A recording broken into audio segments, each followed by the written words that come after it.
Plantão Lauro Jardim.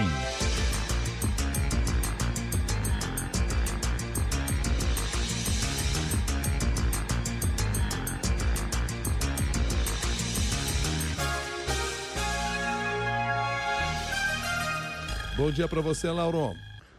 Bom dia, Milton. Bom dia, Cássia. Bom dia, ouvintes. Bom dia, Lauro. Lauro, o que leva a essa nova prisão de Vorcaro? Pois é, Milton. Essa decisão do ministro André Mendonça de mandar prender o Daniel Vorcaro nessa quarta-feira é resultado de trocas de mensagens encontradas no celular do ex-banqueiro. Foi um pedido feito pela PF de prisão preventiva dele, Vorcaro, do cunhado dele, Fabiano Zettel, e de dois funcionários que trabalhavam para o Daniel Vorcaro. Um policial civil aposentado e um outro personagem que também fazia serviços, e posso dizer, sem exagerar, serviços sujos para o Vorcaro.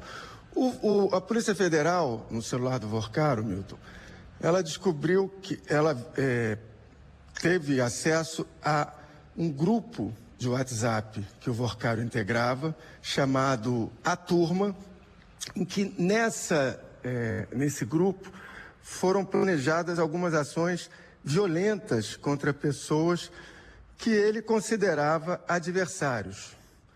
E, embora, Milton, eu sempre tenha certeza que jornalista não é notícia, nesse caso eu sou obrigado a ser notícia e revelar aqui que na troca de mensagens do Vorcaro, nesse grupo batizado A Turma, ele me incluiu, ele planejou e autorizou uma ação contra mim,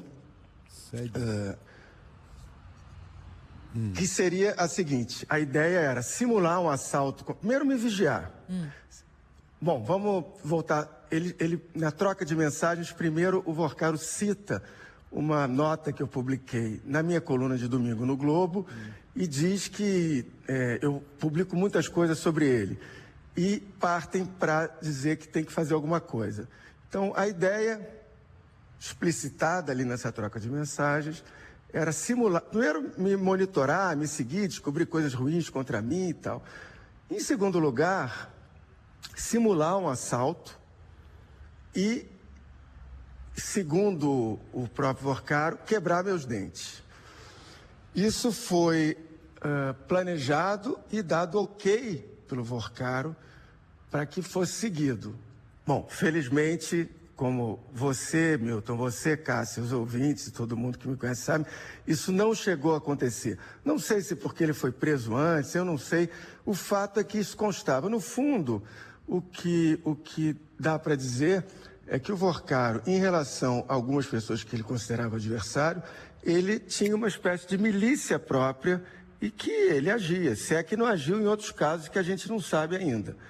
Enfim, Milton, tem também no mandado de prisão relações espúrias, complicadas entre o Daniel Vorcaro e um ex-diretor do BC, do Banco Central, Paulo Sérgio Souza, que em janeiro foi afastado pelo presidente do banco, Gabriel Galípolo, do banco para ser investigado. E também um outro alto funcionário do Banco Central, Bellini, o sobrenome fugiu agora, que também foi afastado em janeiro do Banco Central, e os dois estão sob investigação do Banco Central.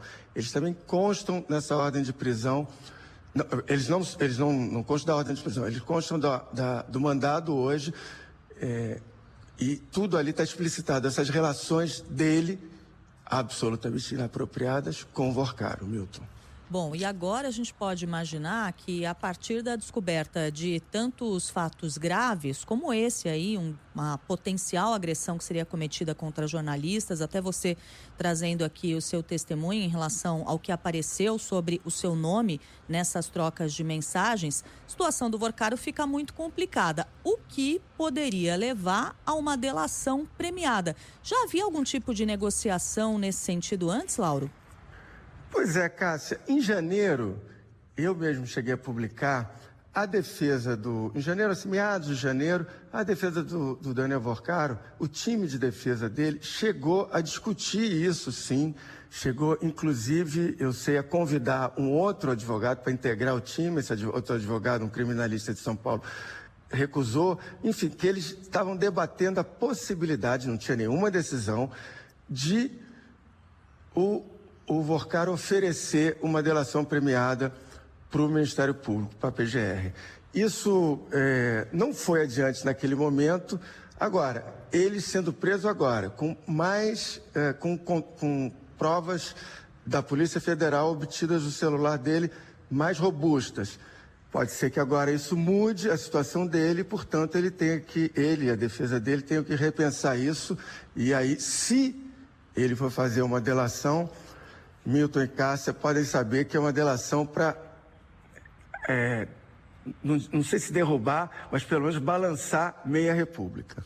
Ô, Lauro, dentro dessas trocas de mensagens que ele tinha no grupo, esse grupo chamado A Turma, né?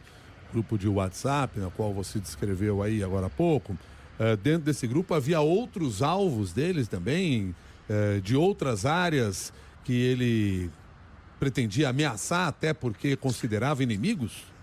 Sim, tem outros. Não está muito na decisão que eu tive acesso, não está muito explicitado, mas fica claro que ele usava esses dois funcionários dele, um chamado o policial aposentado Marilson Silva e um outro personagem chamado Luiz Mourão, que era o responsável pelas atividades de monitoramento dos adversários, que ele considerava adversários dele.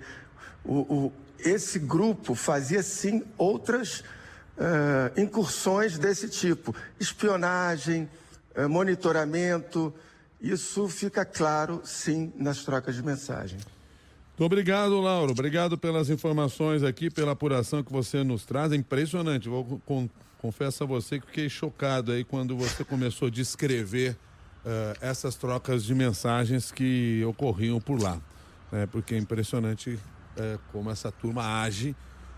E claro que isso se volta a você, se volta à imprensa de uma maneira geral, enfim, a todos aqueles que estão tentando buscar, encontrar a verdade, enfim. E a gente vê que o jogo é muito mais sujo, né, do que a gente possa imaginar. O jogo é muito mais pesado, até muito mais do que eu próprio pude imaginar. Sem dúvida. Muito obrigado, Lauro. Um abraço, até mais. Até sexta, Milton. Um abraço. Até mais, até sexta, Cássia. Tchau.